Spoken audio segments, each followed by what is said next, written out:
अब nucleophilicity and basicity अपन पढ़ रहे थे कल। Nucleophilicity and basicity. तो अपन क्या करेंगे, अपन कहेंगे देखो भाई, बेसिसिटी का मतलब होता है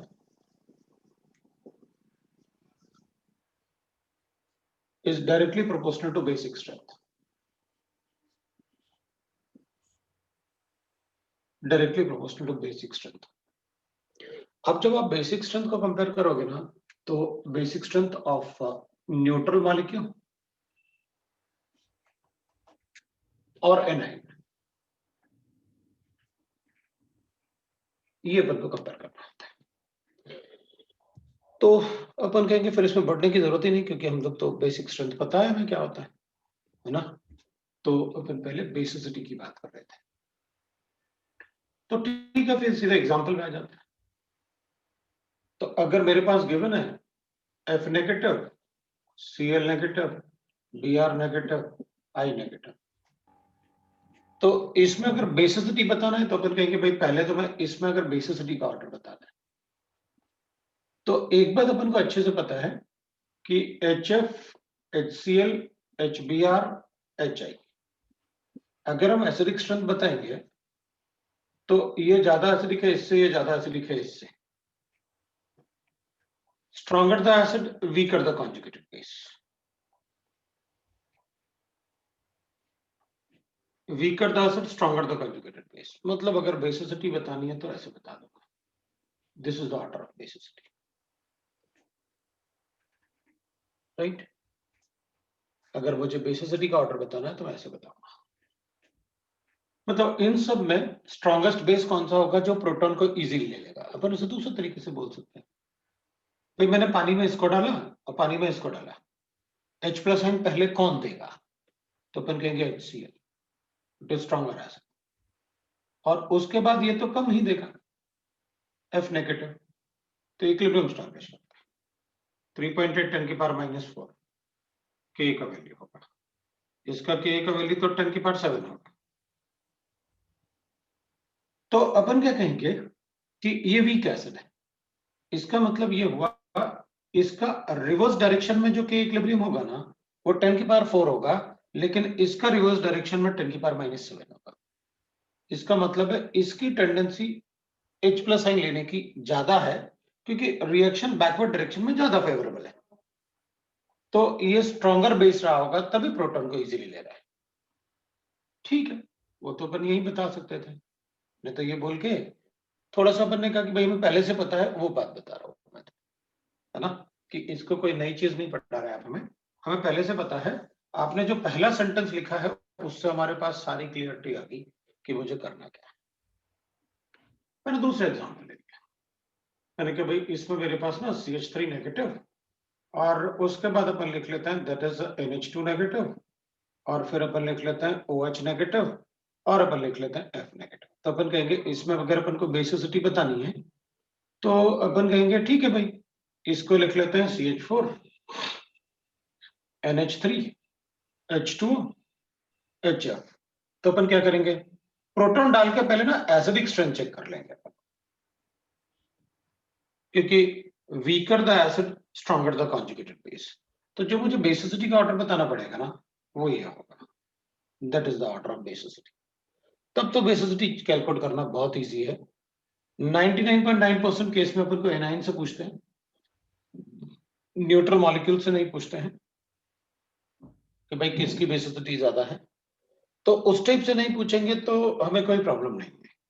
मतलब what I am telling is neutral molecule में मान लो अपने पास H2S है और H2O है, अपन को कोई प्रॉब्लम नहीं है, ज्यादा बेसिक है इससे, क्योंकि ये तो एसिड होता है।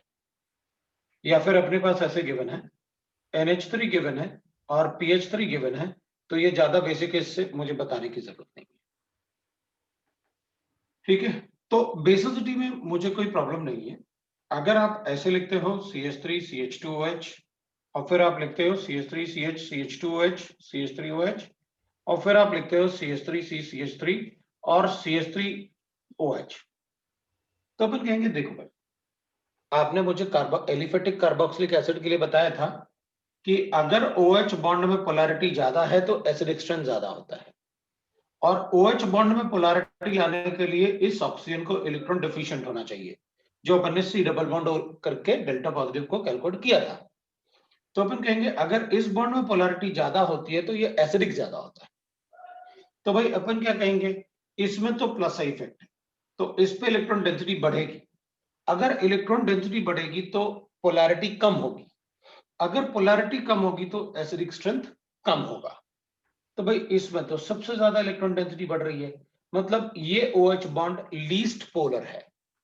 अगर लीस्ट पोलर होगा तो इसकी प्रोटॉन देने की टेंडेंसी सबसे कम होगी। तो इसका मतलब है इन सब में सबसे ज्यादा बेसिक फिर यही हो गया। मतलब अगर ऑक्सीजन इलेक्ट्रॉन डेफिशिएंट है तो OH बॉन्ड में पोलैरिटी बढ़ेगी, ऑक्सीजन इलेक्ट्रॉन रिच है तो OH बॉन्ड में पोलैरिटी कम होगी। तो we are able to tell this is the basic strength order. तो अगर मैं इसको ऐसे लिखूं, ये तो आपने बेसिक स्ट्रेंथ लिख लिया अपन ने, भाई ये बेसिक स्ट्रेंथ ऑर्डर है ना।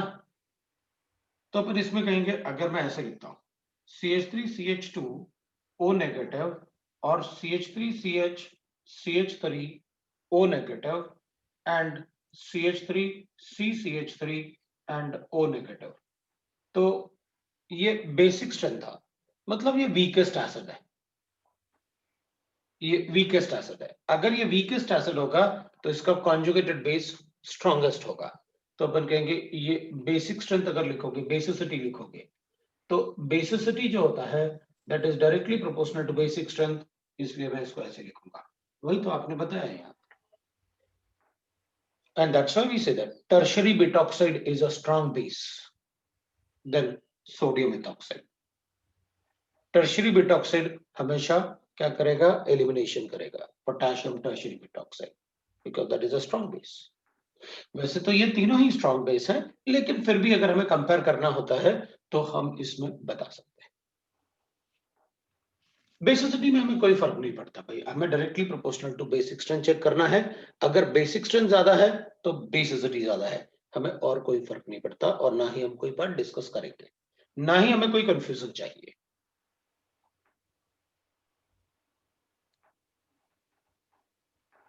अब हम बात करेंगे न्यूक्लियोफिलिसिटी की। न्यूक्लियोफिलिसिटी का मतलब होता है कि भाई tendency of molecular ion, tendency of molecular ion to donate pair of electron, of molecular ion और ion to donate pair of electron, ion to donate pair of electron, मैं उससे न्यूक्लियोफिलिसिटी चेक करूंगा।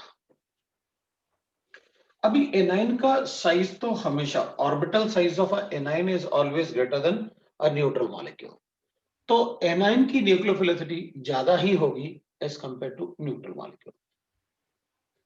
तो न्यूक्लियोफिलिसिटी की बात करेंगे तो अपन कहेंगे भाई ठीक है, nucleophilicity is directly proportional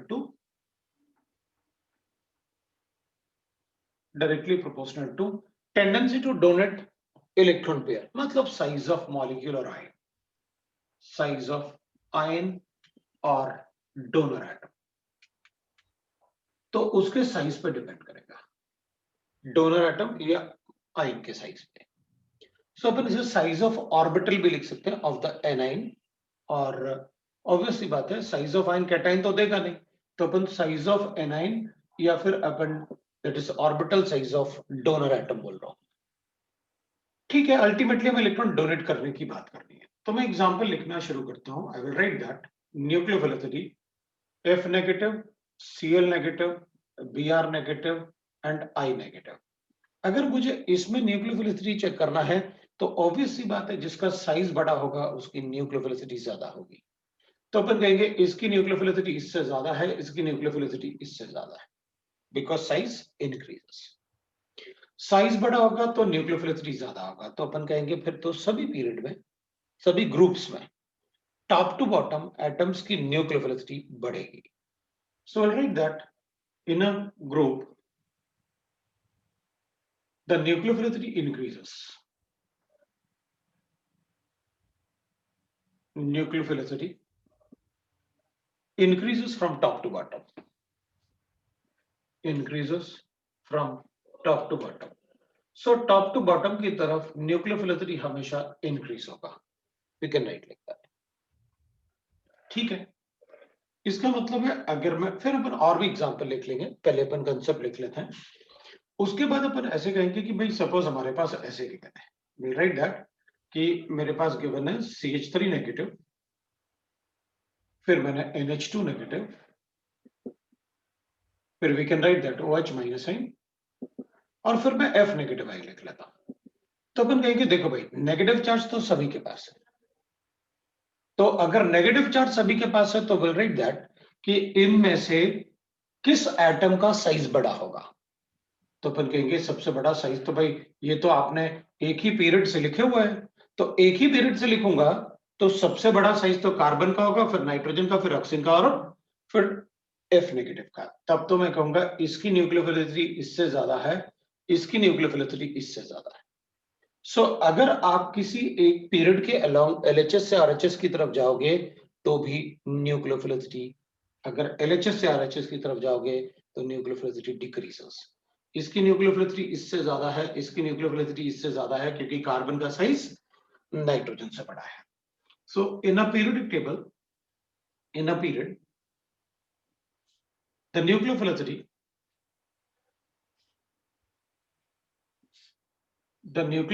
increases, that is decrease हो जाएगा है ना, क्योंकि इंक्रीज करेंगे तो फिर इधर साइज की तरफ अपन को रहना पड़ेगा. Decreases from LHS to RHS लिखते हैं, from LHS to RHS because size decreases. अब वो अपन ने पहले ही लिखा हुआ है भाई, हम तो कुछ नहीं देखने वाले, हम तो ये देखने वाले हैं बस न्यूक्लियोफिलिसिटी. अब हम थर्ड पॉइंट की बात करते हैं. अगर आप मुझे एक पीरियड में भी बता दिया, एक उसमें भी बता दिया, राइट ना, पीरियड में भी बताया और ग्रुप में भी बताया, तो इसका मतलब ये हुआ कि आपके हिसाब से न्यूक्लियोफिलिसिटी ऑफ, अगर मैं NH3 और PH3 लिखूंगा तो इसकी न्यूक्लियोफिलिसिटी ज्यादा होगी, क्योंकि पीएच पे लोन पेयर जो होगा, पीएच का साइज नाइट्रोजन से बड़ा है बिल्कुल. और अगर मैं लिखूंगा दैट इज H2S और वाटर में अगर मुझे न्यूक्लियोफिलिसिटी बताना है तो इसकी न्यूक्लियोफिलिसिटी ज्यादा होगी बिल्कुल. फिर तो मैं कहूंगा कि अगर मुझे NH2 नेगेटिव गिवन है और PH2 नेगेटिव गिवन है तब भी इसी की न्यूक्लियोफिलिसिटी होगी बिल्कुल. और अगर अपन यहाँ पर HS नेगेटिव लिखें और OH माइनस आई लिखें तब भी इसकी न्यूक्लियोफिलिसिटी ज्यादा होगी बिल्कुल लिखूंगा. तो अपन कहेंगे भाई हमें मतलब न्यूक्लियोफिलिसिटी कैसे बताना है, वी गॉट इट. अब अगर ऐसे ही बिल्कुल अगर मुझे ऐसे गिवन है, सपोज कि मेरे पास है, इसमें भी चेक कर लेता हूं मैं न्यूक्लियोफिलिसिटी किसकी ज्यादा होगी. पहले इसको अपन ना थोड़ा सा इसको हटा लेते हैं पहले और एग्जांपल लेते हैं. मेरे पास मान लो ऐसे गिवन है, मेरे पास आपने दे रखा है सर वो CH3 NH3 और PH3 में जो आपने बताया हुआ है वो मतलब लोन पेयर के साइज से बताया ना. भाई मैंने तो यही कहा आपसे कि या तो डोनर एटम हो, ये और लिखा हुआ है ना, मतलब मैं इसको कहीं वायलेट नहीं करूंगा है ना. सो अपन तो डोनर एटम से बता रहे हैं, अपने लिखा ना डोनर एटम, डोनर एटम का अगर साइज बड़ा होगा सो साइज ऑफ एनाइन और डोनर एटम, ये लिख दिया मैंने. हाँ ठीक है सर. मतलब अपन सीधी सीधी बात साइज की बात करेंगे तो OH नेगेटिव और OH नेगेटिव और CH3O नेगेटिव, तो अगर इसमें अपन बात करेंगे तो ऑब्वियस सी बात है इसकी ऑर्बिटल साइज बड़ी होगी, इसलिए मैं इसका साइज बड़ा बताऊंगा. तो अगर मतलब मुझे न्यूक्लियोफिलिसिटी बताना है तो बिल्कुल मैं नहीं सोचूंगा कि अगर मुझे Cn नेगेटिव का न्यूक्लियोफिलिसिटी बताना है और OH नेगेटिव का न्यूक्लियोफिलिसिटी बताना है, तो इसमें न्यूक्लियोफिलिसिटी में अपन क्या करेंगे, कार्बन एक अच्छा डोनर एटम है ऑक्सीजन के कंपैरिजन में, तो न्यूक्लियोफिलिसिटी ऑफ किस में कहेंगे, कार्बन अच्छा डोनर एटम है ऑक्सीजन के कंपैरिजन में, लेकिन अपन कहेंगे ये sp3 जैसे है जबकि ये sp जैसे है. अब ऑर्बिटल साइज हो जाएगा, क्योंकि अब तक आपने जो भी मुझे कंपैरिजन बताया उसमें मुझे साइज कैलकुलेशन में कोई प्रॉब्लम नहीं आ रही थी. अब मुझे साइज कैलकुलेशन में प्रॉब्लम आएगी तो मुझे हाइब्रिडाइजेशन चेक करना पड़ेगा. किसकी न्यूक्लियो, नो डाउट कार्बन का साइज बड़ा है OH से, ऑक्सीजन से कार्बन का साइज बड़ा है, लेकिन इसमें हाइड्रोजन नहीं है, इसका साइज, इसको तो अपन ऐसे लिख रहे हैं ना. और अपन सबको पता है कि भाई जो sp हाइब्रिडाइज्ड होता है उसका ऑर्बिटल साइज बहुत छोटा होता है as compare to sp3 hybridised के, तो अच्छा डोनर एटम कौन सा होगा? तो ऑब्वियसली बात है, अगर साइज ऑफ ऑर्बिटल बड़ा होगा तो टेंडेंसी टू डोनेट इलेक्ट्रॉन भी ज्यादा होगा। तो अपन उस केस में कहेंगे कि जब हाइब्रिडाइजेशन चेंज हो रहा है तो ऑब्वियस सी बात है हमें हाइब्रिड ऑर्बिटल के हिसाब से चेक करना चाहिए। ये सारे के सारे यहाँ पर सैचुरेटेड थे, इसमें तो ऑब्वियस सी बात है सिंगल एटम थे, they are related to the group और अ पीरियड, तो अपन को पता था अपन को क्या करना है। अगर NH3 और H2O में कैलकुलेट करोगे तो अपन को पता है, अगर आप लिखोगे NH3 और H2O तब अपन को कोई पता प्रॉब्लम नहीं था, क्योंकि NH3 और H2O में अपन को पता है क्या है। इन दोनों में साइज किसका बड़ा है? नाइट्रोजन का, वो अच्छा डोनर एटम। जिसका साइज बड़ा होगा वो डोनर एटम अच्छा होगा। अब अपन कहेंगे ठीक है, इसमें मुझे साइज से सारा पार्ट पता चल गया, लेकिन अगर इसमें कहीं कोई गड़बड़ तो नहीं होगी ना, तो अपन कहेंगे एक पार्ट और अपन को चेक करना पड़ेगा। अब मैं 5th पॉइंट में ऐसे लिख देता हूं, अगर डोनर एटम सेम है, और इसमें भी मैं ऐसे लिख देता हूं, एक पॉइंट है, if the donor atom is same, atom is same and all anions are from same functional group, and all anions are from same functional group, सारे के सारे anions सेम फंक्शनल ग्रुप से हैं, ठीक है ना? ये फंक्शनल ग्रुप लिखा मैंने, फंक्शनल ग्रुप। देन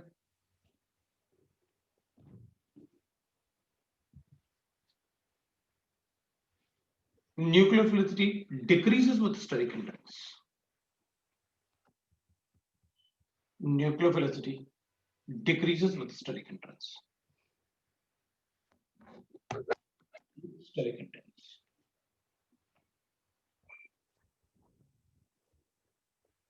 न्यूक्लियोफिलिसिटी जो होगा ना, that will decrease with steric hindrance। मतलब इस सेंटेंस का मतलब ये होगा कि अगर मेरे पास ऐसे गिवन है, एग्जांपल लिख रहा हूं, अगर मेरे पास गिवन है CH3 CH2O नेगेटिव, तो इसकी न्यूक्लियोफिलिसिटी ज्यादा होगी CH3 CH CH3 and O negative से। इसकी न्यूक्लियोफिलिसिटी ज्यादा होगी CH3 whole thrice CO negative से, टर्शियरी पेटॉक्साइड से। अगर डोनर सारे के सारे एल्कोहल से है, ये सारे के सारे अपन ने एल्कोहल से बनाए, मतलब फ्रॉम सेम फंक्शन को, और सारे के सारे में क्या डोनर एटम भी सेम है, ऑब्वियसली बात है, वही तो सेंटेंस लिखा आपने, then nucleophilicity decreases with steric hindrance. इसका मतलब ये हुआ कि अगर कभी भी डोनर एटम सेम हो, है ना, डोनर एटम सेम हो और सारे के सारे मैंने सेम फंक्शनल ग्रुप से बना रखे हैं, तो न्यूक्लियोफिलिसिटी हमेशा डिक्रीज होगा with steric hindrance. Then nucleophilicity will decrease with steric hindrance, because उस केस में steric hindrance, because कार्बन तो सेम, साइज सेम होगा, साइज तो सेम होगा, लेकिन steric hindrance ऑपरेट करेगा। जैसे यहां पर अपन ने क्या किया, भाई कार्बन बड़ा था ऑक्सीजन से, लेकिन हाइब्रिडाइजेशन चेंज हो गया, तो हाइब्रिडाइजेशन से इसका sp ऑर्बिटल हो जाएगा ना, काफी छोटा ऑर्बिटल हो जाएगा sp3 से, तो फिर उस केस में अपन कहेंगे डोनर एटम छोटा होगा। तब अपन को वैसे चेक करना पड़ेगा न्यूक्लियोफिलिसिटी में। अभी मैं और एग्जांपल लिखूंगा, इन दोनों एग्जांपल में अपन को कोई ग्रुप बढ़ रहा है। सर हाँ बोलो। सर तो मतलब पहले प्रेफरेंस तो साइज को ही देंगे ना, उसके बाद इलेक्ट्रोनेगेटिविटी चेक करेंगे ना। मैंने जैसे कुछ अभी एक मिनट, मैंने इलेक्ट्रोनेगेटिविटी वर्ड कब कहा? सॉरी सर, वो हाइब्रिडाइजेशन सर। हाँ बिल्कुल ठीक है सर। तो सर अपन ने जैसे हाँ, बोलो। सर जैसे CH3 ग्रुप बढ़ रहा है कार्बन एटम पे, तो CH2 ग्रुप, तो उसका लोन पेयर का साइज भी तो बढ़ेगा ना, मतलब प्लस इफेक्ट से, मतलब CH3 का, तो फिर हाँ तो उसके साइज कितना बढ़ेगा? थोड़ा ना, plus effect is the weakest effect. क्योंकि फोर्थ वाले एग्जांपल में हम लोग ने उसी से तो बोला ना, दोनों O एटम ही है, तो CH3 की वजह से उसका लोन पेयर का साइज बढ़ा है, इसलिए हाँ उसको लेकिन मतलब रुको रुको रुको, आप मतलब पता क्या हो रहा है, आप सिर्फ एग्जाम्पल देख रहे हो, आप मेरे सेंटेंस पे ध्यान ही नहीं दे रहे हो।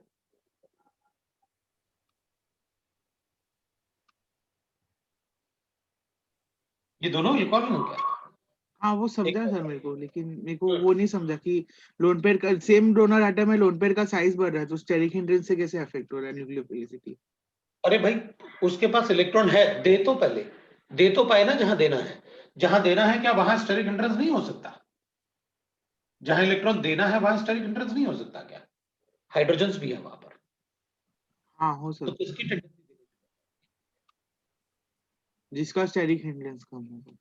भाई स्टेरिक हिंड्रेंस कम होगा तो वो यहां पर इजीली दे पाएगा उसको इलेक्ट्रॉन। तो इसलिए तो आपको लिखा मैंने कि भैया देखो, एक बात को ध्यान रखना, इसमें अपन को कोई प्रॉब्लम नहीं था कि साइज है तो अपन को कोई दिक्कत नहीं, बड़ा साइज जल्दी इजीली दे देगा, खत्म बात। लेकिन हाँ अगर डोनर एटम सेम है, मुझे कंपैरिजन करना है, तो फिर मुझे चेक करना पड़ेगा। फिर तो बताया था तुमने कि भाई फंक्शनल ग्रुप सेम हो ना, और डोनर एटम सेम हो, तो स्टेरिक हिंड्रेंस से कम हो जाएगी न्यूक्लियोफिलिसिटी। तो ये एक ही केस है ना जिसमें स्टेरिक हिंड्रेंस मतलब साइज से मतलब ज्यादा मैटर करता है? वैसी बात है, अब एक ही केस हो या दो केस हो, केस तो एक लिखा ही है आपने। हाँ ठीक है सर। तो इसमें अगर डोनर एटम सेम है और एक ही फंक्शनल ग्रुप से सारे के सारे होंगे, तो ऑब्वियसली बात है डोनर एटम सेम होगा, तो स्टेरिक हिंड्रेंस से न्यूक्लियोफिलिसिटी कम हो जाएगी।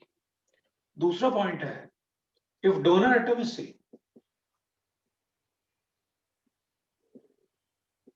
इससे, ठीक है ना, डोनर एटम अपना सेम है, if the donor atom is same and the anions are from different functional group, from different functional group,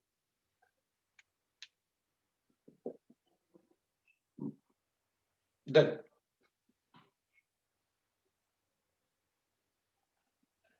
nucleophilicity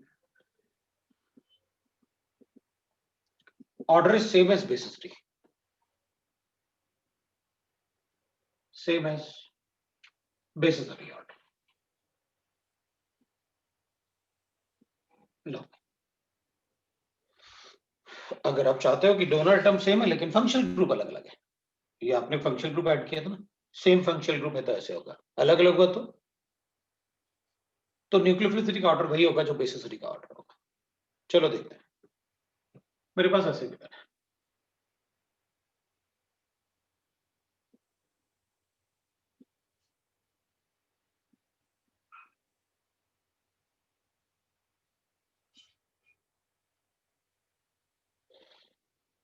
तो अपन कहेंगे ठीक है भाई, बेसिसिटी चेक कर लेता हूँ, या न्यूक्लियोफिलिसिटी है, और न्यूक्लियोफिलिसिटी होगा तो बेसिसिटी भी होगा, और बेसिसिटी एसिडिक स्ट्रेंथ से चेक कर लेता हूँ।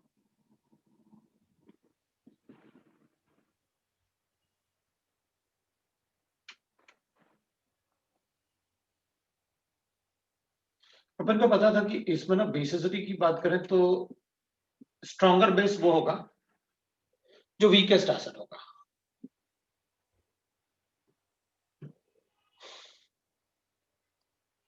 एसिडिक स्ट्रेंथ लिखना होता तो ऐसे कर देता,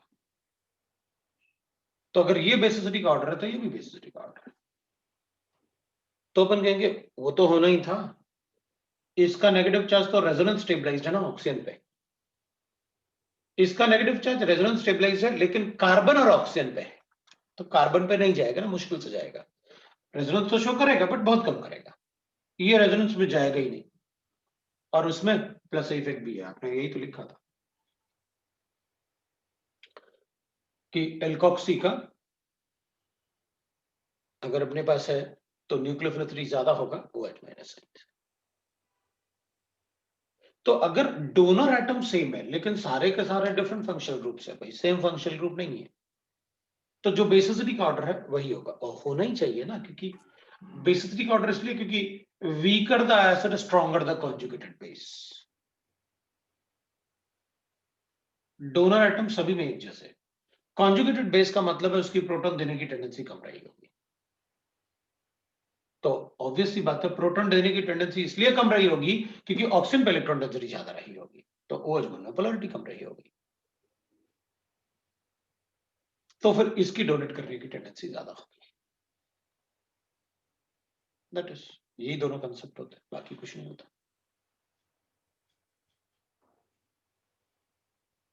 ये न्यूक्लियोफिलिसिटी।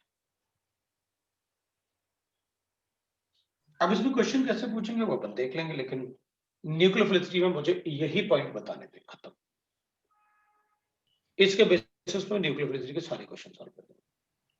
सर मेरा सवाल है सर, अगर बोलो। हमको ऑर्डर, अगर हमको कुछ अनायंस दिए हुए हैं और हमको बोला है कि आप एक बार तो ब्रॉन्स्टेड लॉरी बेसिसिटी कंपेयर करो, एक बार लुईस बेसिसिटी कंपेयर करो, तो हमेशा ऑर्डर सेम आता है? देख लेते हैं, आप मुझे एनाइन बता दो, मेरे पास रैंडमली ऐसे क्यों है। सर जैसे हम लोग हैलोजन सीरीज के एनायंस ले लें, fluorine, chlorine, bromine. Chlorine, bromine, iodine. अब ब्रॉन्स्टेड चेक करते हैं पहले, ब्रॉन्स्टेड का ऑर्डर। इनमें से स्ट्रॉन्गेस्ट बेस वो होगा जो इजीली प्रोटॉन ले लेगा।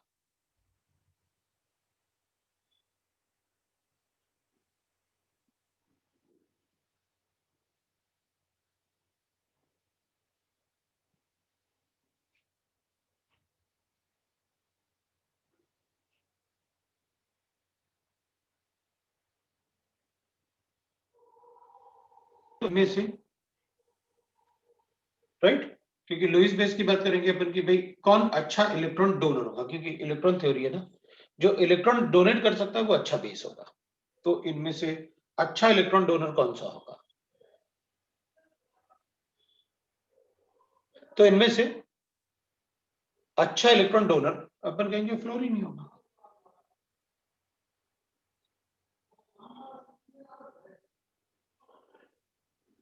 अच्छा इलेक्ट्रॉन डोनर फ्लोरीन ही होगा, तो ऑर्डर सेम हो गया।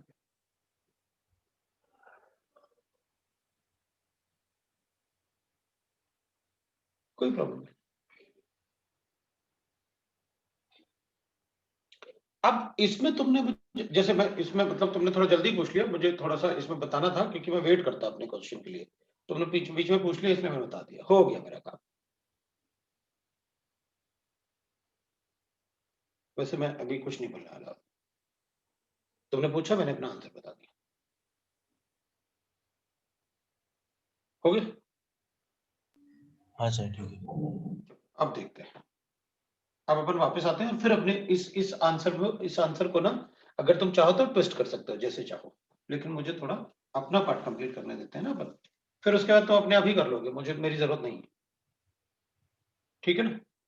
अपन क्या करेंगे, अपन कहेंगे कि भाई ठीक है हमें न्यूक्लियोफिलिसिटी समझ में आ गया, ठीक है। आपने कहा बड़ा साइज अच्छा न्यूक्लियोफाइल, डोनर एटम सेम है तो फिर स्टेरिक एंट्रेंस कम कर देगा न्यूक्लियोफिलिसिटी, और अगर डोनर एटम सेम है लेकिन अलग अलग फंक्शनल ग्रुप से है तो न्यूक्लियोफिलिसिटी और बेसिसिटी एक जैसा ऑर्डर होगा। मुझसे कहा आपने कि भाई बताओ HCl अच्छा स्ट्रॉन्गर एसिड है या HF स्ट्रॉन्गर एसिड है, तो बन गई HCl, इसमें पूछने की क्या बात है, इतना सारा पढ़ाते तो रहे। तो मैं तुमसे कहूंगा नहीं नहीं मैं तो बेंजीन में पूछ रहा हूं, तो बन गए कि ये तो लिख रहा था आपको कि बेंजीन में पूछ रहा हूं।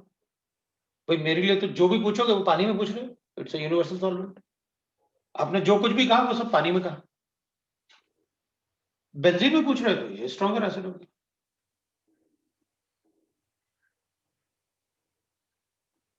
भाई इसमें पोलैरिटी कम है तो अपन कहेंगे इसकी टेंडेंसी बॉन्ड एनर्जी ना, बेंजीन इसके इससे अच्छा कंपैरिजन अपन और ये कर लेते हैं CH3COH, क्योंकि वो कंपैरिजन थोड़ा अच्छा नहीं होगा, क्योंकि वो ग्रुप पे डिपेंड करेगा ना बॉन्ड एनर्जी पे। इन दोनों में कंपेयर करूंगा तो ये स्ट्रॉन्गर एसिड है बेंजीन में, और इसको भी अपन ऐसे कर देते हैं क्योंकि अपन एक ब्रॉडली कैटेगराइज करते हैं, फिर मैं बता दूंगा, आप चिंता मत करो क्या करना है। तो अपन कहेंगे बेंजीन में कहोगे तो ये स्ट्रॉन्गर एसिड है, वाटर में कहोगे तो ये स्ट्रॉन्गर एसिड है, तो अपन कहेंगे ठीक है। इसका मतलब है अगर वाटर के अलावा सॉल्वेंट चेंज होगा तो फिर ये ऑर्डर चेंज होंगे क्या। हाँ, तो अगर कुछ भी मेंशन नहीं है ना तो हमेशा ओपन वाटर अज्यूम करते हैं, आप सॉल्वेंट को मेंशन करो मैं आपको बता दूंगा कि क्या करना है। तो अपन कहेंगे अच्छा ठीक है मेरे पास ऐसे केवल है, शुगर एसिड क्यों है बेंजीन में?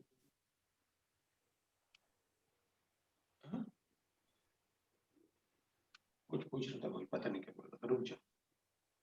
मैं क्या कर रहा हूँ कि भाई अब इसमें नोट तो लिखा ही हुआ है, इसमें थर्ड पार्ट नहीं लिखना चाहता, सॉल्वेंट इफेक्ट लिखना चाहता हूँ।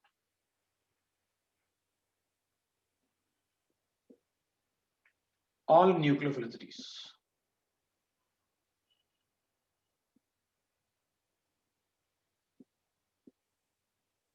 above discussed is in water. वो अंडरस्टूड होता है, उसको अपन को बताने की जरूरत नहीं कि हमने वाटर में डिस्कस किया। But nucleophilicity in polar, aprotic or non-polar solvent.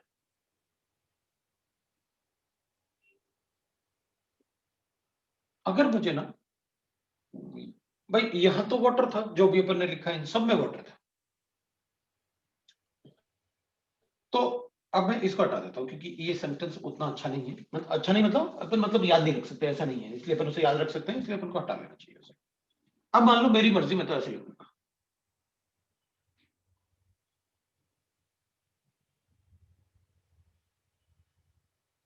ये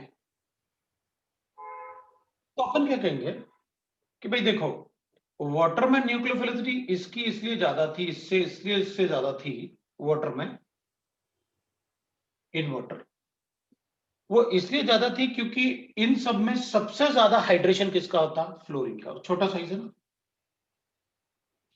तो हाइड्रेशन होता तो इसका मतलब है कि फ्लोरीन पूरा ब्लॉक हो जाता वाटर से।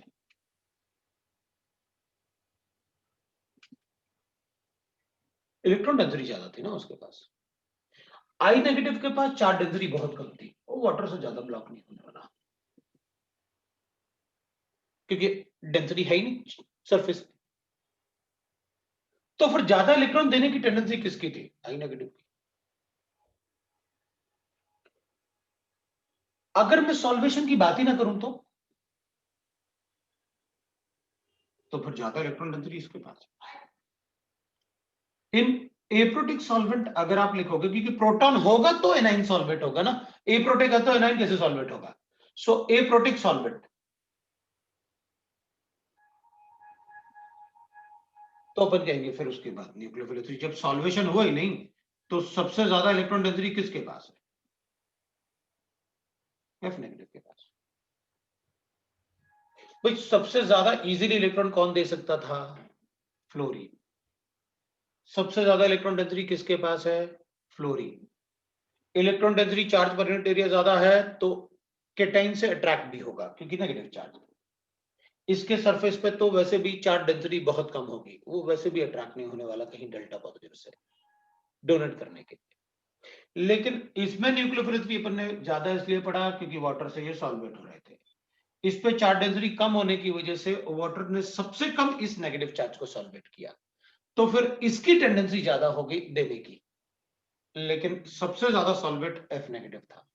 लेकिन अगर मैं सॉल्वेशन की बात ही ना करूं तो फिर चार्ज डेंसिटी जिसके पास ज्यादा है वो अच्छा न्यूक्लियोफिलिक है, अगर इनका सॉल्वेशन नहीं होता है तो इसका सर मतलब, हाँ बोलो। सर जब हमने न्यूक्लियोफिलिसिटी का रीजन दिया था तो हम हाइड्रोलाइज्ड आयन के साइज की बात कर रहे थे। ओके, मतलब हमने इस सेंटेंस के पहले अपन ने कुछ भी नहीं सोचा, हमने तो साइज की बात की, थोड़ा बहुत वो नोट करके जो आपने 2 पॉइंट बता दिए वो हमने चेक कर लिया, कोई प्रॉब्लम नहीं। सर बोल सर दो जो बोल। नीचे, हाँ सर वो जो नीचे लिखा हुआ एप्रोटिक सॉल्वेंट में एफ नेगेटिव पे चार्ज डेंसिटी ज्यादा है वो समझा, लेकिन एफ नेगेटिव फ्लोरीन का इलेक्ट्रोनेगेटिविटी भी ज्यादा है ना, तो वो कंसिडर नहीं करेंगे हम लोग कभी भी। नहीं भाई ये वर्ड तुम लोग क्यों बोल रहे हो बार बार, इलेक्ट्रोनेगेटिविटी।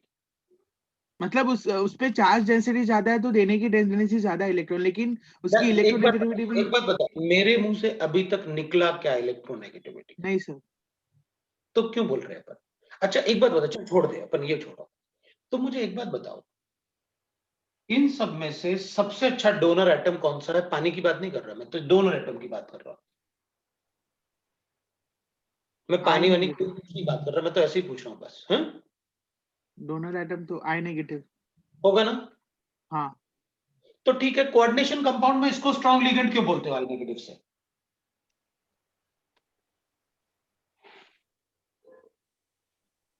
हाँ हो गया फाइनल।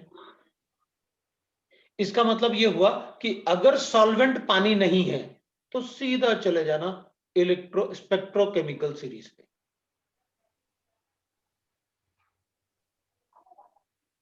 समझ गए? हाँ जी भैया, कोई डाउट है? इलेक्ट्रोकेमिकल सीरीज क्या है सर?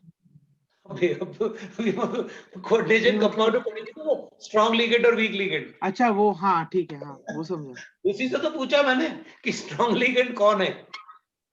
हाँ हाँ समझा समझा। समझा ना? उसमें थोड़ी हाँ बोलता सर। वो पानी में है कि अगर वहां पानी होगा तो मेटल आयन खुद ही हाइड्रोलाइज हो जाएगा। हाँ सर। हाँ वहां तो अपन डोनर एटम चेक करते हैं ना कौन है। हाँ सर। हाँ मैंने भी वही कहा कि भैया अगर आपको एप्रोटिक या गैसियस स्टेट ऐसा या नॉन पोलर सॉल्वेंट गिवन हो, सीधा बताना nucleophilic on the basis of spectrochemical series, strong ligand weak ligand वाला। उसमें इलेक्ट्रोनेगेटिविटी नहीं दिखेंगे ना ये सब? कुछ नहीं देखते, सीधी सीधी बात है। कौन किस पे, मैं यहां पर देख मैंने सेंटेंस छोड़ दिया अभी है, वो छोड़ा इसलिए है पहले एग्जांपल बता दो, हाँ फिर ठीक मैं है सर। आपको ऑब्जेक्ट करूंगा। So, but the nucleophilicity in the polar aprotic or the non-polar solvent depends on the charge density and the small size. So, इसको अपन कंप्लीट करते हैं, is proportional to the small size and the charge density, दोनों ही लिख दो।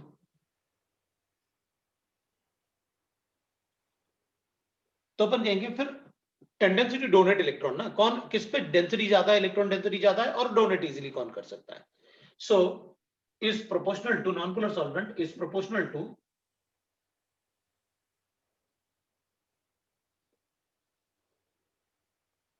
donor atom at the charge density and charge density, ये आ जाएगा।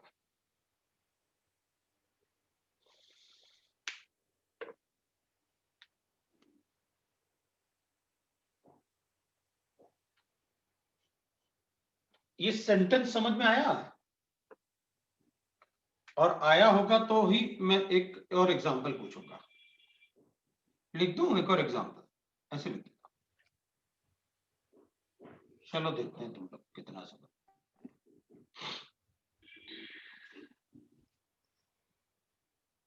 ऐसे है अपने पास, अब बताओ।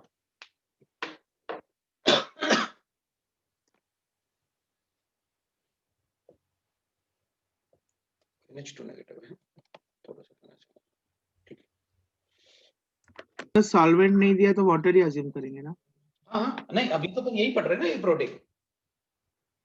अच्छा ये प्रोटीन लेना ना, हाँ ठीक है। हाँ बिल्कुल, अभी अभी तो अपन यही पढ़ रहे थे ना। ये कंसेप्ट समझ में आ गया तो फिर मैं अपना मतलब एक आध क्वेश्चन भी पूछ लेता हूँ।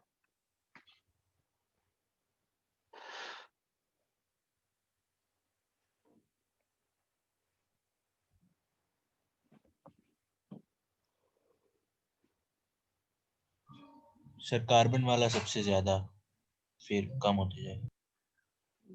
वेरी गुड, मतलब इसने सीधा सीधा पकड़ लिया मेरा सेंटेंस कि आपने जो कोऑर्डिनेशन कंपाउंड का स्पेक्ट्रोकेमिकल सीरीज बोला ना, बस मेरा काम हो गया। Carbon is better donor than nitrogen, nitrogen is better donor than oxygen, oxygen is better donor than halogens. वहां carbon monoxide and cyanide they are the strong ligands, nitrogen वाले स्ट्रॉन्ग लिगेंड्स, ऑक्सीजन वाले weak ligands, halogens weak ligands. मैं भी यही चाहता था। अब इसमें मुझे ज्यादा कुछ डिस्कस नहीं करना,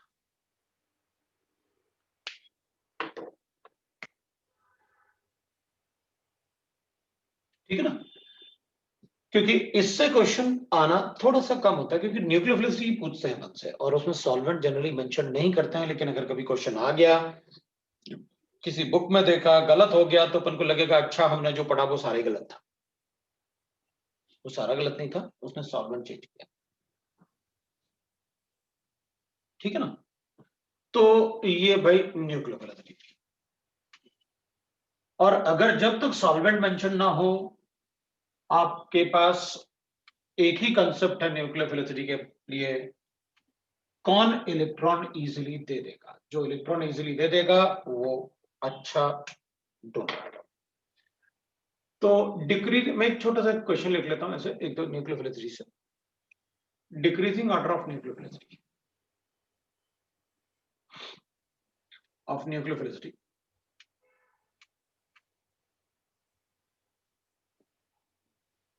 तो ऐसे कर लेता हूं मैं, दैट इज एक क्वेश्चन ले लेते हैं अपन इसमें। तो एक ऐसे गिवन है मुझे,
सर इसमें सॉल्वेंट वाटर ही लेंगे ना? देखो बिल्कुल मत पूछो बार बार, अगर कुछ भी मेंशन नहीं है ना तो पानी के अलावा कुछ नहीं हो सकता, हाँ ठीक है। है ना। इसलिए मैं ना कभी साथ में पढ़ाते ही नहीं, तुम लोग रिपीटर वाले हो इसलिए मैंने बता दिया कि तुम लोग इस बात को समझोगे कि हाँ सॉल्वेंट अपन को जब तक कहा ना जाए जब तक कुछ नहीं करना। हमने 11th-12th में तो बच्चों को बिल्कुल नहीं बताता, मैं बाद में ही बताता हूँ जब वो पूछते हैं।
हो गया, चल देखते हैं। पहले वाले में न्यूक्लियोफिलिसिटी इसकी ज्यादा होगी, क्योंकि जिसमें कॉन्जुगेशन ज्यादा होगा उसकी न्यूक्लियोफिलिसिटी कम हो जाएगी। इसमें कॉन्जुगेशन ज्यादा था, नो डाउट क्रॉस कॉन्जुगेशन है, कॉन्जुगेशन तो ज्यादा है ना, तो इसकी न्यूक्लियोफिलिसिटी कम होगी इससे। इनमें चेक करूंगा तो इसकी न्यूक्लियोफिलिसिटी ज्यादा होगी इससे, इसकी न्यूक्लियोफिलिसिटी ज्यादा होगी उससे, क्योंकि न्यूट्रल एटम के लोन पेयर का साइज छोटा ही होगा जिस पे नेगेटिव चार्ज होगा। मैंने पहले ही कहा था, शुरू कर रहा था तभी, एनाइन का न्यूक्लियोफिलिसिटी ज्यादा ही होगा न्यूट्रल एटम से। फिर इसमें चेक करेंगे तो इसमें कोई डिलोकलाइजेशन नहीं है, इसमें डिलोकलाइजेशन है, इसमें भी डिलोकलाइजेशन है, लेकिन इसमें ऑक्सीजन ऑक्सीजन पे डिलोकलाइजेशन है, इसलिए अच्छा डीलोकलाइजेशन है तो ये तो ऑलमोस्ट 1/2 हो जाएगा माइनस, ये माइनस 1/2 नहीं हो पाएगा। सी और डी में ज्यादा न्यूक्लियोफिलिसिटी सी की होगी फिर डी की होगी, क्योंकि डी में विट्राइल ग्रुप भी है, तो न्यूक्लियोफिलिसिटी थोड़ी कम हो जाएगी। नो डाउट वो माइनस इफेक्ट है, फिर भी इफेक्ट तो करेगा। तो अपन कहेंगे इसकी न्यूक्लियोफिलिसिटी सबसे ज्यादा होनी चाहिए बी की, उसके बाद इन दोनों की न्यूक्लियोफिलिसिटी होनी चाहिए और फिर इसकी होनी चाहिए। उसके बाद मैं सी लिखूंगा, फिर मैं डी लिखूंगा, उसके बाद में ए लिखूंगा। ए में तो बहुत ज्यादा स्टेबल है एनाइन, वो डोनेट नहीं करेगा किसी को, सो उसकी न्यूक्लियोफिलिसिटी तो सबसे कम होगी। वैसे भी अपन को पता है when the donor atom is same nucleophilicity is equal to basis, मैंने वही यूज किया। जिसका बेसिक स्ट्रेंथ ज्यादा है उसकी न्यूक्लियोफिलिसिटी ज्यादा होगी। इन दोनों में ज्यादा एसिडिक कौन होगा? ये वाला। तो अगर ज्यादा एसिडिक है तो इसकी न्यूक्लियोफिलिसिटी ज्यादा है इससे, क्योंकि वो ज्यादा बेसिक होगा रिलेटिवली उससे। अब कभी कभी अपन से ऐसे भी पूछ लेते हैं कि भाई अपने पास नेगेटिव चार्ज है और सी ट्रिपल बॉन्ड एन है, तो अपन इसको ऐसे भी लिख सकते हैं भाई, इसमें अपन ऐसे लिख सकते हैं ना, डबल बॉन्ड एन और सी डबल बॉन्ड एन, ऐसे एन नेगेटिव चार्ज है। तो यहाँ पर ये sp2 हाइब्रिडाइज्ड है, ये sp3 हाइब्रिडाइज्ड है। अगर अपन चेक करें तो ये भी डोनर एटम हो सकता है और ये भी डोनर एटम हो सकता है। तो दोनों में से अगर अपन अच्छा डोनर एटम चेक करें कि भाई अच्छा डोनर एटम कौन सा होगा इन दोनों में से, तो अपन कहेंगे ऑब्वियस सी बात है ये sp3 और sp2। तो डोनर एटम तो अच्छा यही होगा, sp3 हाइब्रिडाइज्ड, राइट। फिर कभी कभी अपन को ऐसे भी दे देता है कि भाई अपन को गिवन है SO नेगेटिव है, डबल बॉन्ड O है और डबल बॉन्ड O है ऐसे, और एक इसमें लोन पेयर होता है। तो इसमें डोनर एटम सल्फर होगा, ऑक्सीजन नहीं होगा, ऑक्सीजन तो रेजोनेंस स्टेबलाइज्ड है। एक तरीके से ऐसे SO3 नेगेटिव गिवन था अपन को, SO3 ऐसे नेगेटिव गिवन है अपन को, 2 नेगेटिव ले लेता है, वरना अपन को बाई प्रोटेक्टर वो एक प्रोटॉन तो लेना ही पड़ेगा बाई सल्फाइड। तो इसमें से चेक करेंगे तो ऑक्सीजन तो रेजोनेंस स्टेबलाइज्ड है। अगर रेजोनेंस स्टेबलाइज्ड है तो SO3 में will say that sulphur will be the donor atom. तो इसमें न्यूक्लियोफिलिक साइट जो होगा वो सल्फर होगा, ना कि ऑक्सीजन होगा, वह रेजोनेंस स्टेबिलिटी। तो ये बिल्कुल वैसे ही होगा कि भाई अगर हमें कोई दूसरा एटम गिवन है तो अपन कैसे बताएंगे। तो उसी मॉलिक्यूल में ऐसे लिखा हुआ है ये न्यूक्लियोफाइल है, तो अपन ऑक्सीजन से रिएक्शन ना करें, एक बार उसका स्ट्रक्चर बना के देख लें। सल्फर पे अगर इलेक्ट्रॉन डेंसिटी है तो अपन को पता है, वाटर में पूछ रहे हो आप साइज से ही बताऊंगा, जिसका साइज बड़ा होगा उसका न्यूक्लियोफिलिसिटी ज्यादा। सेम पीरियड में होता है तो अपन को कोई प्रॉब्लम नहीं था, कहां पर है भाई, ये सेम पीरियड में था, अपन को पता था साइज में ज्यादा डिफरेंस नहीं होगा, हाइब्रिडाइजेशन में ज्यादा डिफरेंस होगा। लेकिन अगर साइज चेंज हो जाए, जैसे अपन ने कहा भाई ये मेरे पास OH नेगेटिव है और मेरे पास HS नेगेटिव है, तो ऑब्वियसली बात है अपन इसको ज्यादा अच्छा न्यूक्लियोफाइल बताएंगे, राइट। तो वो न्यूक्लियोफिलिसिटी वाले पार्ट को अपन एक बार चेक करके रखेंगे कि भाई कहां पर अपन को कैसे। तो ऐसे कभी कभी अपन को मिल जाता है कि एक ही मॉलिक्यूल में एक से ज्यादा डोनर साइट है, जैसे एम्बिडेंट लिगेंड वगैरह होते हैं पड़े हुए हैं वो अपन ने। ये न्यूक्लियोफिलिसिटी जो आप बता रहे हो वो लिगेंड ही तो बता रहे हो आप। बस हम चाहते हैं कि आप इस वर्ड को, जब आपको मीनिंग अच्छे से पता है तो अपन ये नहीं कहेंगे अरे यार न्यूक्लियोफिलिसिटी है क्या, जो बेसिसिटी है वो न्यूक्लियोफिलिसिटी है ना, दोनों एक जैसी तो है, दोनों एक जैसे बिल्कुल नहीं है। अगर अलग अलग पढ़ा है तो मैं चाहता हूं दोनों को मर्ज नहीं करना, ऑर्डर को भी नहीं कि यार इसमें एक जैसा ऑर्डर आता है उसमें अलग आता है, ऐसे नहीं करना भैया। जो आपने मुझे कंसेप्ट बताया मैं तो उसी के बेसिस पे अपने क्वेश्चन सॉल्व करूंगा, ठीक है ना। ये न्यूक्लियोफिलिसिटी। अब सर मेरा एक क्वेश्चन था, बोलो। सर आपने अभी एक एग्जांपल दिया था ना CH3COH और HCl में उसका पोलर एप्रोटिक सॉल्वेंट में उसका मतलब न्यूक्लियोफिलिसिटी बताना है, तो समझ में नहीं आया। पोलर एप्रोटिक सॉल्वेंट, हाँ न्यूक्लियोफिलिसिटी नहीं बताना है, एसिडिक स्ट्रेंथ बताना है। न्यूक्लियोफिलिसिटी क्यों चेक करोगे इसका, ये HCl और Cl में न्यूक्लियोफिलिसिटी क्यों चेक करेंगे? भाई इसमें डोनर एटम ऑक्सीजन हो सकता है, इसमें Cl थोड़ी डोनर एटम होगा। न्यूक्लियोफिलिसिटी चेक करना है तो इसमें करो, हाँ अनायन में, हाँ बराबर, पोलर एप्रोटिक में। हाँ तो ऑक्सीजन अच्छा डोनर होता है या हेलोजन?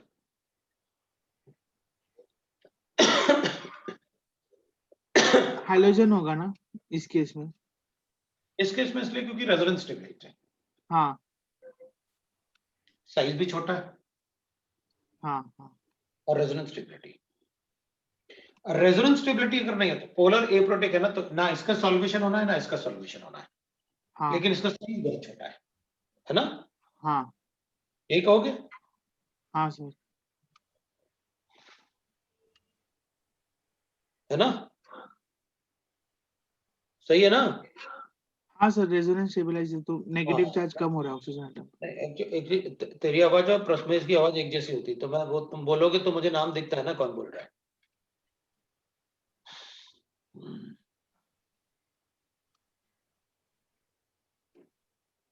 कोऑर्डिनेशन कंपाउंड तूने पढ़ा हुआ है, हाँ सर पढ़ा हुआ है। तो फिर कैसे गलती कर सकते हो बेटा? सर वही कंफ्यूजन हो रहा था क्योंकि नेगेटिव रेजोनेंस की वजह से नेगेटिव चार्ज कम हो रहा है ना ऑक्सीजन एटम पे। ठीक है ना, कोई बात नहीं ना, नेगेटिव चार्ज कम होगा तो, लेकिन सॉल्वेट तो नहीं हो रहा ना। हाँ सॉल्वेट साइज, तो दोनों नहीं हो रहा ना। छोटा साइज और इलेक्ट्रॉन डेंसिटी तो है, इसमें बड़ा साइज भी तो बढ़ गया, तो स्प्रेड भी तो होगी इलेक्ट्रॉन डेंसिटी। हाँ हाँ, वो आपने साइज रेजोनेंस की वजह से कंफ्यूज हो रहा था कि रेजोनेंस की वजह से नेगेटिव चार्ज कम हो रहा है ना, इसीलिए खत्म हो कंफ्यूज। गया। बिल्कुल, अब अपन को ये बात पता है कि donor atom carbon, nitrogen, oxygen और हेलोजन बताया। अब मुझे कोई फर्क नहीं पड़ता आप क्या लिख रहे हो, मुझे डोनर एटम से मतलब है एप्रोटिक सॉल्वेंट में। आपने बताया कि भाई ये डोनर एटम्स होते हैं, ठीक है ना? अब अपन को कोई डाउट नहीं, तो अब तुम्हारा कंफ्यूजन खत्म हो गया मेरे साथ, मेरे ख्याल से खत्म हो गया ना पोलर एप्रोटिक सॉल्वेंट में। हाँ सर, वो रेजोनेंस नहीं देखेंगे ना हम लोग। ना, फिर तो अपन देखेंगे क्या, डोनर एटम। और इसलिए ना, जैसे उसने जो जिसने पहले आंसर दिया था ना, उसने मेरी सेंटेंस को तुरंत पकड़ लिया था कि आप ना आप बोलते हो कि एप्रोटिक सॉल्वेंट में स्पेक्ट्रोकेमिकल सीरीज को फॉलो करना। खत्म हो गई अपनी बात, है ना? चलो, तो अपन क्या करेंगे अब, ये न्यूक्लियोफिलिसिटी, इलेक्ट्रोफिलिसिटी, जो भी है, बेसिसिटी, इलेक्ट्रोफाइल, न्यूक्लियोफाइल, सब अपन पढ़ चुके हैं। अब अपन ऑर्गेनिक रिएक्शन मैकेनिज्म 1 की बात करते हैं। ORM 1 का शीट आपको मिल गया? नहीं मिला? सर मुझे नहीं नहीं सर, है। अभी नहीं मिला। सर पीडीएफ दो भेज दीजिए। दो कुछ तीन लोगों बच्चों को को कुछ भी नहीं मिला है। कुछ भी नहीं मिला, ऐसा कैसे हो सकता है यार? पता नहीं, हाँ वो बोल रहे आ रहा है, अभी तक नहीं आया। मतलब दो हफ्ते से बोल रहे हैं। रुको, मैं आइडिया सर से आज बात करूंगा सर, मतलब सबके पास इंफॉर्मेशन सारा रहता है, क्योंकि मैं एक बार पूछ के फिर बताता हूँ, अगर 2 हफ्ते से ऐसा ये हो सर गया से तो पूछा था हमने। क्या बोल सर रहे थे नहीं सर? तो आप पीडीएफ तो भेज ही दीजिए, वो प्रिंट आउट लेके कर लेंगे। हाँ, सिर्फ अपन उसकी प्रिंट आउट ले सकते हैं ना, क्वेश्चंस का प्रिंट आउट ले सकते हैं अपन, कोई प्रॉब्लम नहीं।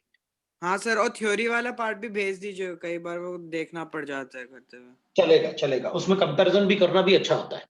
कई बार ना उसको क्या करो ना, थ्योरी वाले पार्ट को शीट से पढ़ लो, उससे अच्छा होता है। क्योंकि अपन कभी कभी क्या हो जाता है ना कि आप पढ़ाते जा रहे हो सकता है मुझसे कोई कंसेप्ट मिस हो गया, वैसे मिस होगा तो वो क्वेश्चन में आ जाता है ना? तो थ्योरी में अपन को पता चल जाता है कि यार ये वाले कंसेप्ट सर ने नहीं पढ़ाया था, तो तुम लोग बताओगे तो मैं तुरंत उसको डिस्कस करता हूँ, है ना? तो वो थ्योरी वाली शीट भी भेज दूंगा मैं, दोनों ही भेजूंगा, क्वेश्चन वाला भी, थ्योरी वाला भी। तो भाई ORM रिएक्शन मैकेनिज्म के फॉर्म में, अब मैं ना रिएक्शन मैकेनिज्म में, क्योंकि आपने एक बार पूरा ऑर्गेनिक केमिस्ट्री पढ़ रखा है, इसलिए मैं रिएक्शन मैकेनिज्म में, मतलब जो पार्ट है ORM 1 में वो तो पढ़ना ही है अपन को, लेकिन मैं ना कंपैरिजन के लिए बाकी चैप्टर्स को भी यूज करूंगा कि भाई कंपैरिजन करना है तो क्या करना है, ठीक है? जैसे ORM 1 में अपन को पढ़ना है एक तो न्यूक्लियोफिलिक एडिशन रिएक्शन,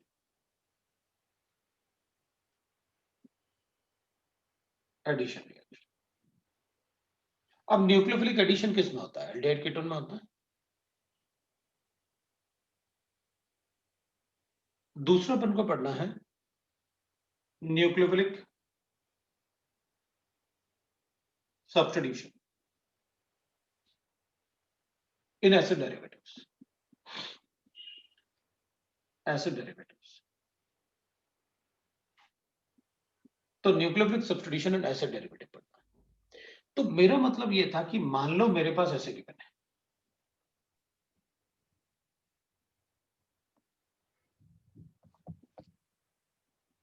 और मेरे पास एक न्यूक्लियोफाइल है, मैं उस न्यूक्लियोफाइल को यहां भी अटैक करवा सकता हूं और उस न्यूक्लियोफाइल को यहां भी अटैक करवा सकता हूं। तो मेरे पास दोनों जगह चॉइस है कि मैं दोनों पर रिएक्शन करवा सकता हूं। तो कहां रिएक्शन करवाऊं?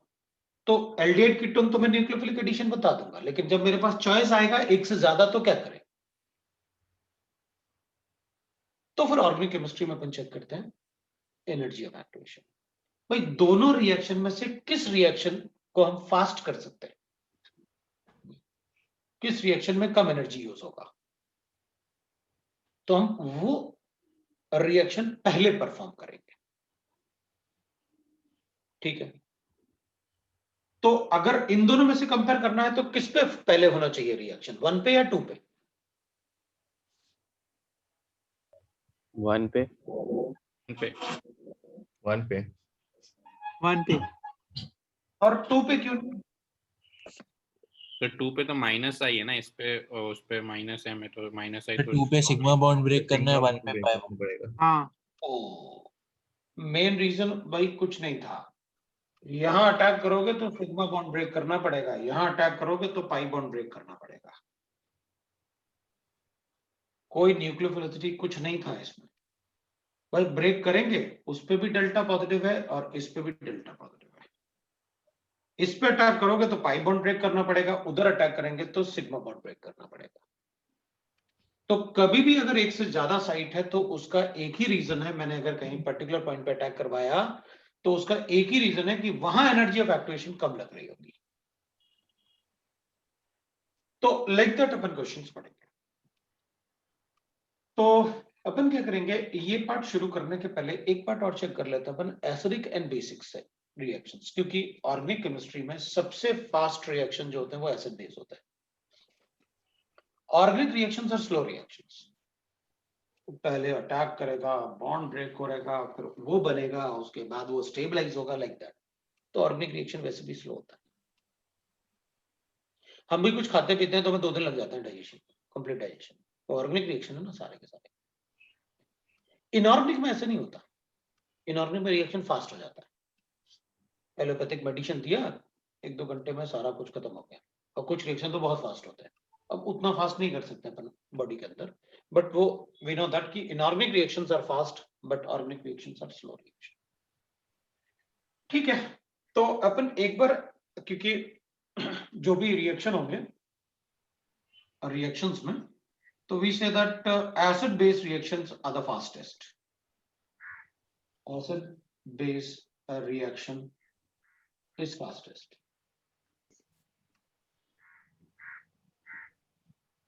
तो ऑर्गेनिक केमिस्ट्री में एसिड बेस्ड रिएक्शन जो होते हैं फास्टेस्ट होते हैं, तो अपन पहले एसिड बेस्ड रिएक्शन को करते हैं, फिर अपन न्यूक्लियोफिलिक एडिशन से शुरू करते हैं।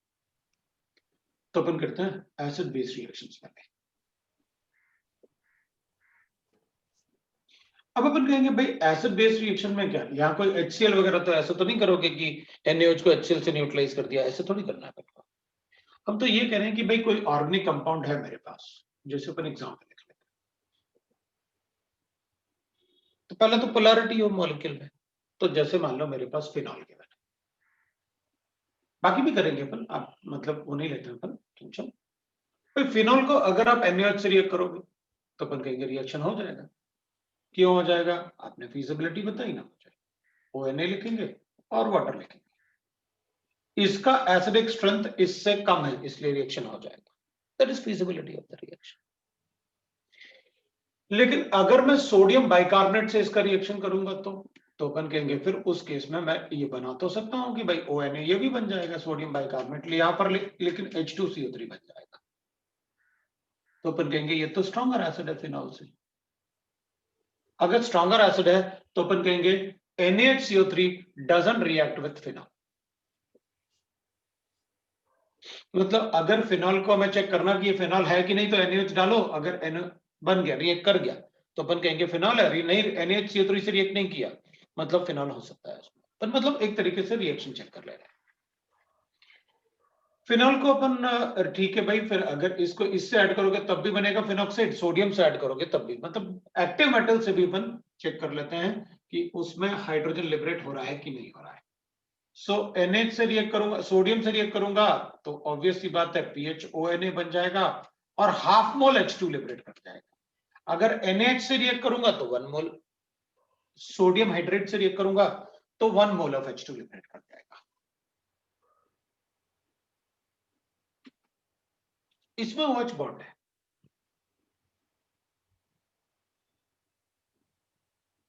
दूसरा अपन बता सकते हैं, ठीक है ना, since acid base strength is calculated by, since acidic character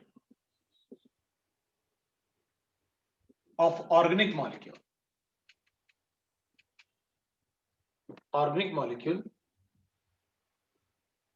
is calculated by, मतलब जिससे अपन कैलकुलेशन करते हैं वो देख लेते हैं भाई। रिएक्शन विद एक्टिव मेटल, एक तो अपन सोडियम ऐड करके अगर वाटर हाइड्रोजन लिबरेट हो जाए तो समझ लेना कि वो एसिड जैसे बिहेव कर सकता है।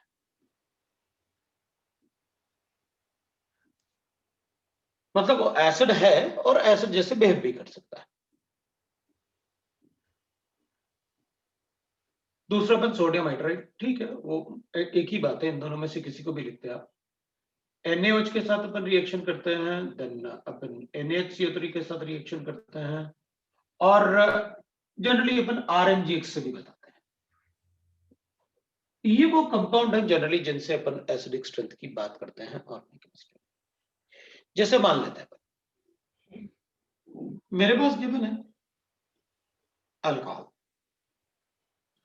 इसको मैं रिएक्ट करूंगा KOH के साथ, तो लिखूंगा NaOH ले लेते हैं, कोई भी ले लो, NaOH ले लो या KOH ले लो, तो मैं RONA बना लूंगा प्लस H2O बना दूंगा।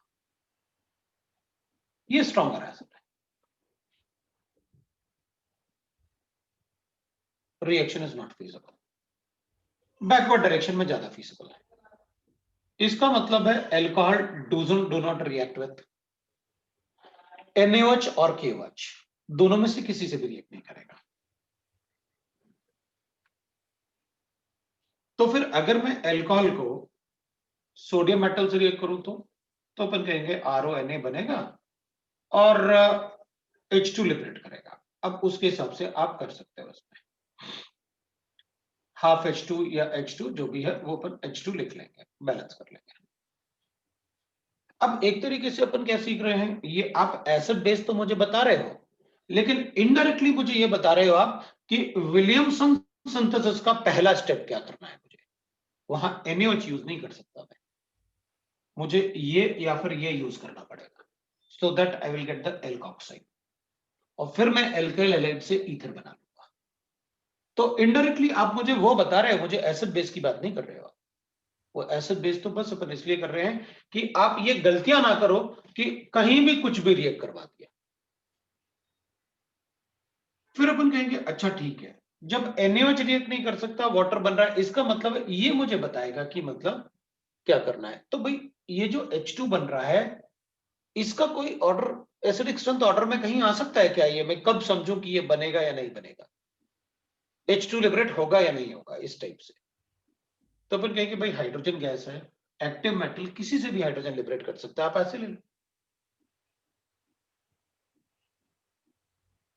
अगर ये एक्टिव मेटल के साथ हाइड्रोजन लिबरेट कर दे तो इसका मतलब ये हुआ कि ये एसिड जैसे बिहेव कर सकता है। अगर कोई एक्टिव मेटल के साथ हाइड्रोजन लिबरेट कर दे तो अपन को ये पता है कि ये क्या कर लेगा, फिर एक्टिव मेटल के साथ अगर कोई हाइड्रोजन लिबरेट कर दे, इसका मतलब this can behave as acid, ये एसिड जैसे बिहेव करेगा। सर आपने जैसे बोला था ना, वो सीरीज बोला था ना, मतलब एसिडिक स्ट्रेंथ और बेसिक स्ट्रेंथ का, मतलब कौन एसिड है कौन बेस है, उसमें हाइड्रोजन का कहाँ पे आएगा पोजीशन? उसमें हाइड्रोजन की पोजीशन तो अभी नहीं लिखना चाहिए अपन को, बट अब लिखना है, तुम कह रहे हो तो कर ही देते हैं, और क्या। आपने कहा है तो ऐसे कर लो, एसिडिक स्ट्रेंथ लिख ले। ये तो अपन ने ऑर्डर लिखे ही हुआ है, तो अपन इसको ऐसे कर सकते हैं, ये अपन ने लिखा था,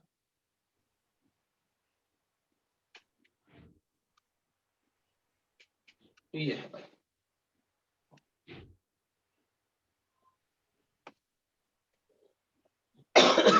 इसलिए तो अपन कहते हैं, अगर मेरे पास अमोनिया है जो कि कम बेसिक होता है एलिफेटिक अमाइन से, ये ज्यादा बेसिक था, ये कम बेसिक होता है एलिफेटिक अमाइन से, अगर मैं इसमें सोडियम डालता हूं, will get a blue colour solution, solvated ammonia, solvated electron. तो अपन कहेंगे इसमें ये, फिर ये बन जाएगा, तो अपन कहेंगे भाई ये तो बनेगा लेकिन बहुत स्लो बनेगा, बहुत ज्यादा स्लो बनेगा, रिएक्शन बहुत स्लो होता है।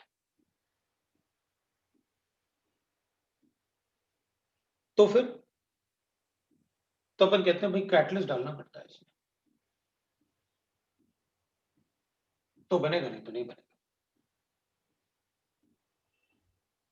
इसलिए अपन ये कहते हैं कि भाई ammonia, sodium in liquid ammonia act gives a blue colour solution. तो अपन ये कभी नहीं कहते कि वो सोडामाइड में कन्वर्ट हो जाएगा। कब होगा? जब अपन उसे Fe प्लेटिनम के साथ हीट करेंगे तो फिर वो सोडामाइड में कन्वर्ट हो जाएगा, अपने आप नहीं होता। कंसंट्रेशन बढ़ाने से होता है कि भाई सोडियम का कंसंट्रेशन बढ़ाओगे तो क्लस्टर फॉर्मेशन की वजह से वो कॉपर कलर में कन्वर्ट हो जाएगा, सोडियम लिक्विड में क्लस्टर फॉर्मेशन की वजह से होता है वो। और तो सर बाकी जब हम लोग conversion- इसको हीट करते हैं इस सोल्यूशन को, तो उसका कलर वापस से वैसे क्यों रहता है? बिल्कुल, भाई हीट करोगे तो आप, मतलब ऑब्वियस सी बात है, फिर तो आपने रिएक्ट करवा दिया ना, कुछ तो सोडियम अमाइड में कन्वर्ट हो गया होगा ना, तो ये तो लिक्विड अमोनिया था ना, बहुत सारा होगा, मतलब you are making a solution of sodium in ammonia, heat करोगे तो रिएक्ट कर जाएगा कुछ, हीट करने से मतलब वो सोडा अमाइन में कन्वर्ट होता है मैक्सिमम, ऑब्वियसली। इसलिए वो ब्रॉन्ज कलर आता है। सर मुझे सवाल था सर, जब हम लोग ROH का Na और NaH के साथ रिएक्शन देख रहे हैं, तो NaH का तो समझ में आता है H माइनस निकलेगा, वो H प्लस के साथ रिएक्ट करके H2 देगा, पर जब खाली सोडियम है तो मतलब मैकेनिज्म किस टाइप का होता है, कैसे वो H2 लिबरेट होता है? अच्छा, तो बताओ तुम मेरे लिए, इसमें मैकेनिज्म क्या होता है?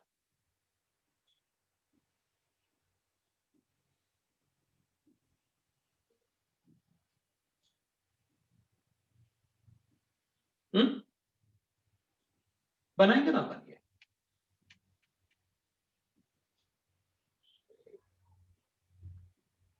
कौन सा रिएक्शन था ये, तो अपन देख लेते हैं। ये 0 था, +1 हो गया, ये तो -1 पहले भी था, अभी भी -1 है, ये +1 था, ये 0 हो गया। क्या हुआ भैया? It's a redox reaction, sodium ने इलेक्ट्रॉन लॉस्ट किया, हाइड्रोजन ने इलेक्ट्रॉन गेन किया। भाई अपन तो आज तक यही पढ़ते हैं ना, किसी भी सॉल्यूशन, एसिडिक सॉल्यूशन को अगर सोडियम से रिएक्ट करो तो हाइड्रोजन लिबरेट होगा, पढ़ते हैं ना। मैं उसको एक्सटेंड कर रहा हूँ थ्योरी को, मैं उसी थ्योरी को एक्सटेंड कर रहा हूँ हाँ सर। कि अगर अपन किसी भी कंपाउंड, किसी भी सब्सटेंस, कोई भी लिक्विड, अगर उसमें सोडियम डालने से हाइड्रोजन लिबरेट हो जाए, इसका मतलब है वो कंपाउंड एसिड जैसे बिहेव कर सकता है, यही अपन ने एक्सटेंड कर दिया। बस समझ में आ गया ना अपन को, कोई डाउट नहीं। अब अपन कहेंगे ठीक है भाई, मुझे पता चल गया ऐसे, मतलब ये सारी बातें ठीक है, कुछ और है तो बताओ, नहीं तो कोई प्रॉब्लम नहीं। अपन कहेंगे पता क्या, मान लो मेरे पास ऐसे गिवन है, इसको मैंने रिएक्ट करवाया सोडियम हाइड्राइड के, तो फिर तो अपन कहेंगे इसमें नो डाउट अपन को ये मिल जाएगा, और क्या, ये तो एरोमेटिक बन रहा है, तब तो अपन को कोई प्रॉब्लम नहीं। अब एरोमेटिक फॉर्मेशन में ना अपन क्या करेंगे, ये सोडियम हो जाएगा पॉजिटिव और will write that H2 liberate हो जाएगा।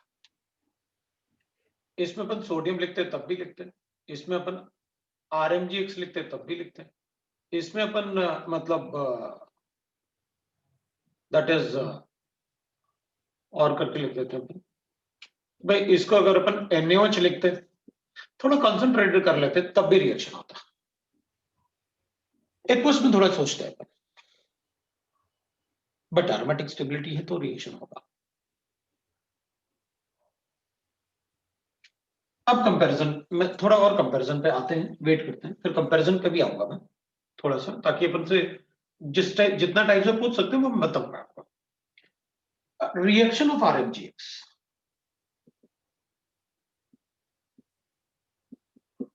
ये R नेगेटिव होता है और ये पॉजिटिव होता है। अपन सबको पता है कि RMgX में अगर अपने पास गिवन है CH3 MgBr ऐसे गिवन है, दिस इज ऑर्गेनोमेटेलिक कंपाउंड, और ये बनता कैसे है वो भी अपन को पता है। CH3F Mg के साथ ईथर में रिएक्ट करेंगे तो नो रिएक्शन। वो क्यों? क्योंकि फ्लोरीन और कार्बन का बॉन्ड स्ट्रेंथ बहुत ज्यादा होता है। मैग्नीशियम ईथर में वो रिएक्शन नहीं हो पाएगा, fluorine is a poor leaving group, तो जो इलेक्ट्रॉन ये देगा उससे फ्लोरीन लीव नहीं कर सकता। अच्छा, इसका मतलब ऑर्गेनोमेटेलिक ग्रिग्नाट रीजन में फ्लोराइड नहीं होता। हाँ वही बता रहा। तो अगर मैं Br के साथ रिएक्ट करूंगा, ClBri कुछ भी हो सकता है, तो अपन CH2 ये MgBr कर लेंगे ऐसे। अब इस पे 2 पॉजिटिव चार्ज है, इस पे -1 चार्ज है, इस पे -1 चार्ज है। कौन सा बॉन्ड ब्रेक करूं, 1 वाला या 2 वाला?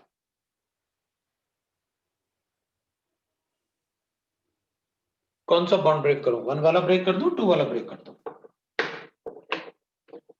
1 वाला। क्यों? 2 वाला बॉन्ड ब्रेक करते हैं ना, उसमें तो पोलैरिटी ज्यादा है, मेरे ख्याल से ब्रोमीन ज्यादा इलेक्ट्रोनेगेटिव है।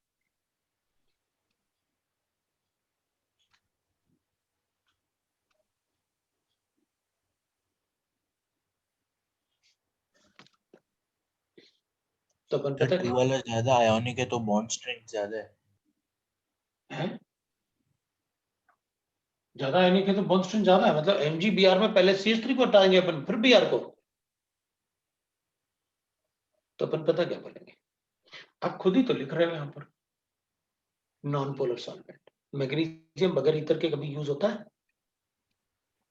इसका मॉइस्चर भी देखेगा ना तो पानी से रिएक्ट कर जाएगा, इतना ज्यादा रिएक्टिव है। तो ये ईथर में रखा हुआ है आपने, मतलब non polar solvent. Non polar solvent में आयनिक बॉन्ड ब्रेक होता ही नहीं, कोवेलेंट बॉन्ड ब्रेक होता है ना। आप नॉन पोलर सॉल्वेंट लेते रखा है, मैं तो कोवेलेंट बॉन्ड ब्रेक करूंगा, इसलिए ये ब्रेक होगा, ये नहीं होगा। ऐसा कोई भी कंपाउंड जिसमें कार्बन और मेटल में बॉन्ड होगा वो ऑर्गेनोमेटेलिक कंपाउंड है, और अगर उसमें सॉल्वेंट आपने ईथर वगैरह ले रखा है तो वही बॉन्ड ब्रेक होगा। अगर वाटर होता तो मैं इसके ब्रेक करने की बात बोलता, लेकिन उससे पहले ये वाटर के हाइड्रोजन को अट्रैक्ट करेगा। वाटर होगा तो पहले ये डिस्ट्रॉय हो जाएगा, ब्रेक होके HBr बना देगा, ऐसे MgOH बना लेगा और CH3H बना लेगा, सब ब्रेक हो जाएगा।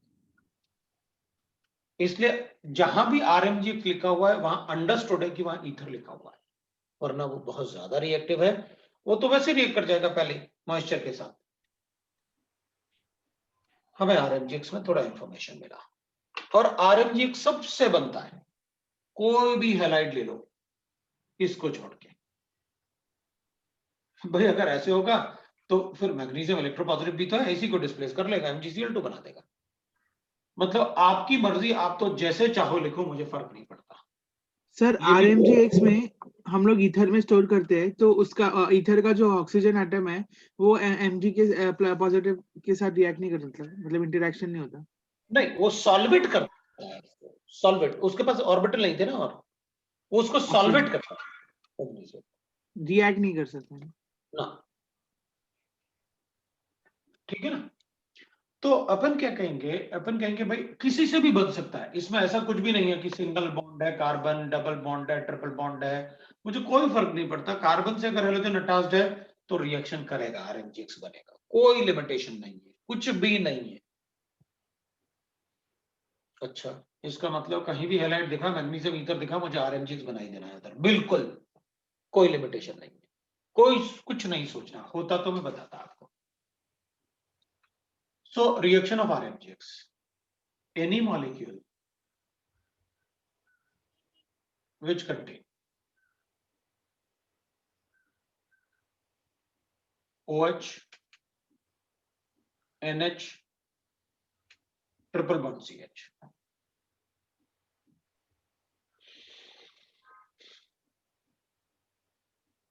All acids.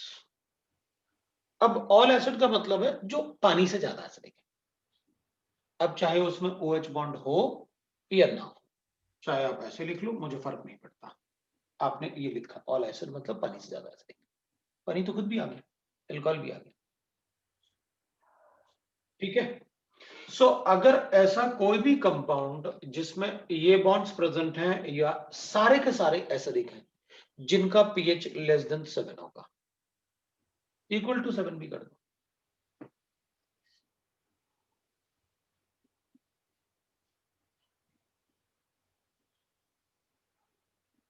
will form RH with RMGX। मतलब इसका R नेगेटिव और इसका H ये बनेगा, ठीक है भाई। तो इसका मतलब ये हुआ कि इसमें हमें अगर ये गिवन है तो मैं बता सकता हूं कि ये RMGX से कोई कंपाउंड रिएक्ट करेगा या नहीं करेगा। अब अपन कहेंगे अच्छा ठीक है, मेरे पास ये है, बताओ RMGX से रिएक्ट करेगा या नहीं करेगा।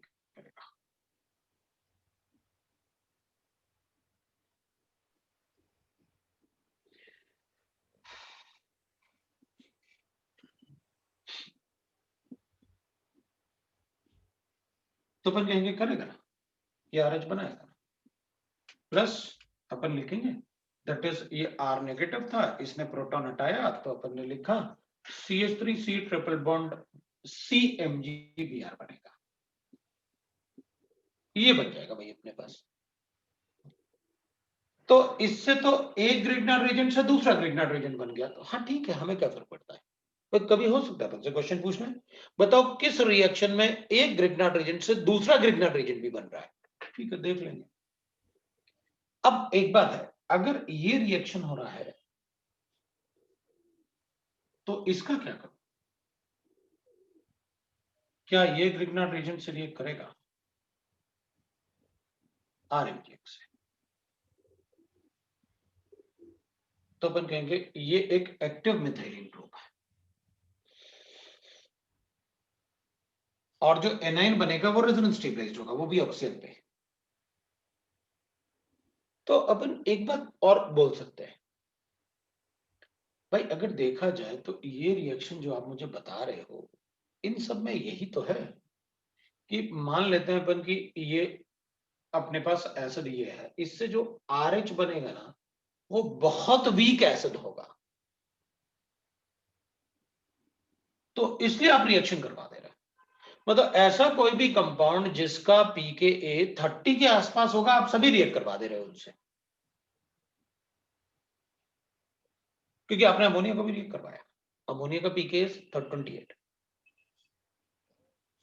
तो ऐसा कोई भी कंपाउंड जिसका pKa 30 या उससे कम होगा, वो सारे रिएक्ट करवा रहे हो।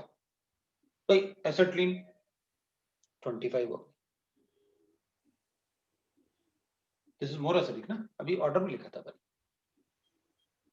तो इसका मतलब अब इसके लिए अगर आप कहोगे तो ये तो रिएक्ट करेगा ही करेगा,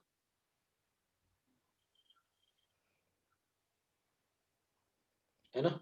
इसके लिए अगर आप कहोगे तो ये तो रिएक्ट करेगा ही करेगा, क्यों, क्योंकि इसका pKa 16.2 या 16.5 के आसपास होता है, जबकि इसका भी पीके थोड़ा सा कम होता है उससे। मैं ऐसे कर,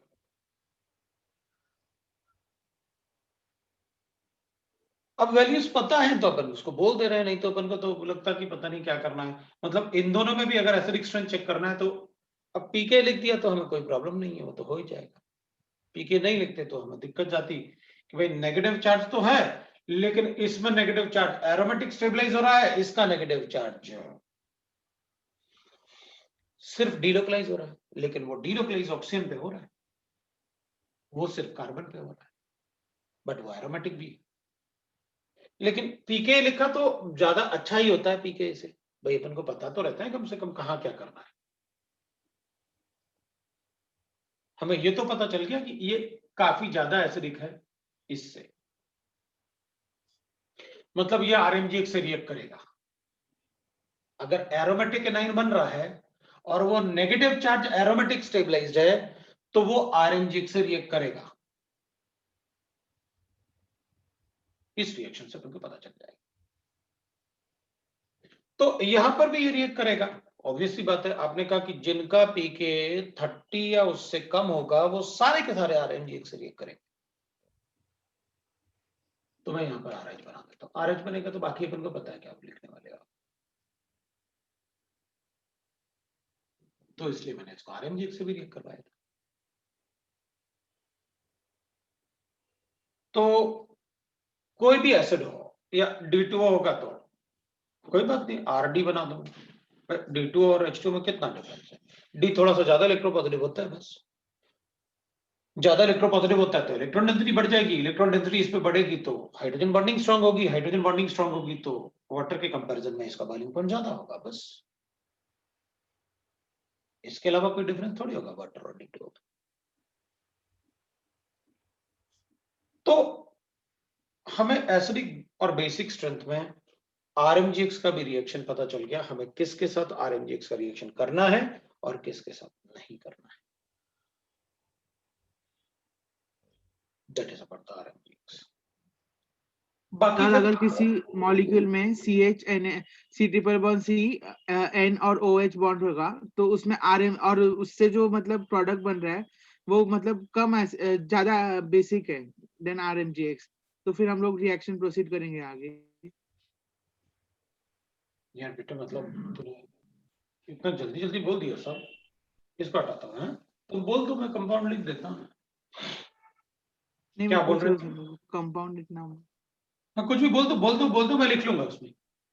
अगर किसी कंपाउंड में अगर किसी कंपाउंड में मतलब ये तीनों बॉन्ड है OH NH और C ट्रिपल बॉन्ड CH, हाँ, और उससे RMGX के साथ रिएक्ट किया तो वो जो मतलब प्रोडक्ट बन रहा है वो मतलब कम एसिडिक है इससे ये तो हम लोग प्रोसीड करेंगे क्या? तुम ये कह रहे हो कि भाई एक कंपाउंड मेरे पास ऐसे है, एक कंपाउंड ऐसे है, एक कंपाउंड ऐसे है, एक कंपाउंड ऐसे ले लेता हूं और इसको आरएमजीएक्स से रिएक्ट करवा देता हूं CH3MbPr से।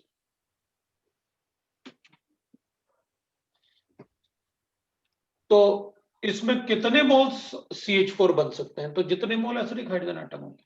हाँ ऐसे ही कुछ पूछ रहा हूँ। तो इसमें भाई ये भी रिएक्ट करेगा, ये भी रिएक्ट करेगा, ये भी रिएक्ट करेगा, ये भी रिएक्ट करेगा, 4 मोल्स ऑफ CH4 लिबरेट्स करेगा। भाई CH4 इज अ गैस,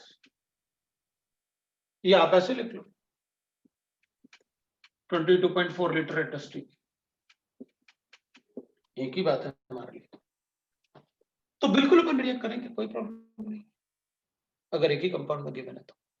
लेकिन मोल्स लिमिट नहीं होना चाहिए, अगर 1 मोल लिखोगे तो फिर हम लोग देखेंगे ना कि कौन सा मतलब तो यही बेटर है। रिएक्ट कर पाएगा जो सबसे ज्यादा एसिडिक होगा। अच्छा भाई एसिड बेस रिएक्शन, हाँ, मतलब ऐसे RMGX का रिएक्टिविटी एसिडिक स्ट्रेंथ के हिसाब से देखते हैं ना, जिसका एसिडिक हाँ, स्ट्रेंथ ज्यादा उससे। हाँ, तो उसमें तो R नेगेटिव है। अब भाई देख लो कौन इजीली प्रोटॉन दे सकता है उसे, तब तो मैंने यहां पर लिखा ऑल एसिड्स। पहले ये रिएक्ट करेगा, उसके बाद एसिडिक स्ट्रेंथ में फिनोल आएगा, फिर अल्कोहल आएगा, लास्ट में ये रिएक्ट करेगा। तो अब बता दो कितने मोल यूज किया, मैं उतने ही साइड से रिएक्ट करवा देता हूँ। अगर सभी रिएक्ट किया करेंगे तो फिर वहां से रिएक्शन करवा देंगे सारे के सारे, कोई प्रॉब्लम नहीं है इनको, ऐसे बना सकते हैं। तो वो ऑर्डर भी बता सकते हैं कि आरएमजी से कैसे रिएक्शन करेंगे, या छोटा मोटा कैलकुलेशन भी कर सकते हैं। अब न्यूक्लियोफिलिक एडिशन की बात कर लेते हैं, क्योंकि बाकी जो शीट में क्वेश्चंस मिलेंगे आप उससे करो, और कहीं भी जो भी आप क्वेश्चन सॉल्व कर रहे हो उससे क्वेश्चन सॉल्व करके फिर अपन आगे डिस्कस कर सकते सर मैंने ग्रुप पे आरएमजीएक्स वाला एक क्वेश्चन भेजा हुआ है, मतलब लिंक्डइन रीजन का हैं। तो अपन उसको देख लेंगे। डाउट है।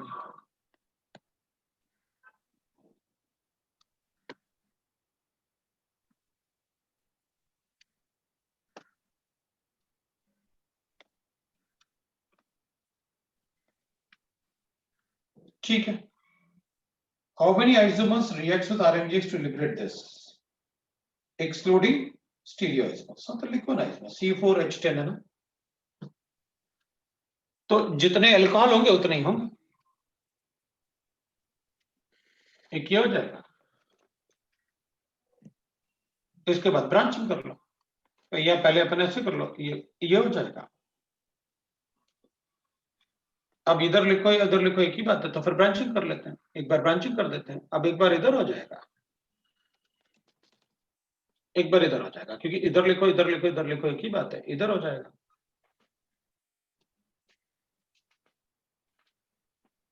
इसके अलावा तो इसमें ब्रांचिंग भी नहीं हो सकती C4H10 में।